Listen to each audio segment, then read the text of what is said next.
వల్లి దేవసేన ఇద్దరిని ఇచ్చి సుబ్రహ్మణ్యేశ్వర స్వామి వారికి కళ్యాణం చేశారు.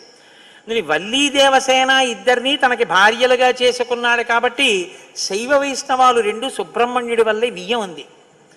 అంతటి మహానుభావుడు ఆయన. మహాజ్ఞాని, యుక్తకేశుడై గుండుతో గోచి పెట్టుకుని నిలబడి ఉంటాడు. అందుకే సుబ్రహ్మణ్య క్షేత్రాల్లో స్వామి వలయలో అలా నిలబడి ఉంటాడు. ఆయన ప్రణవానికి అర్థం చెప్తే పరమశివుడంతటి వాడు తెల్లబోయి ఎంత గొప్పగా చెప్పావురా అన్నట్టు.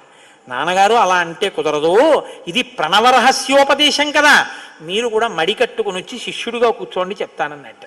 ఒరే ఎంత బాగా చెప్పావురా అని వచ్చి కూర్చుని విన్నట్ట. శివుడంతటి వాడు ఇంత బాగా చెప్పగలిగిన కొడుకు పుట్టాలని కదా కోరుకున్నాడు. ఆత్మాదిచ్చేత్ పుత్రాదిచ్చేత్ పరాజయం. తండ్రి గారికి ఆ కోరిక తీరిందటువంటి బ్రహ్మజ్ఞాని పుట్టాడు. ఆయనే తరువాతి కాలంలో కేవలం పాలు తాగి పెద్దవాడైపోయాడు. అంతే అయిపోగా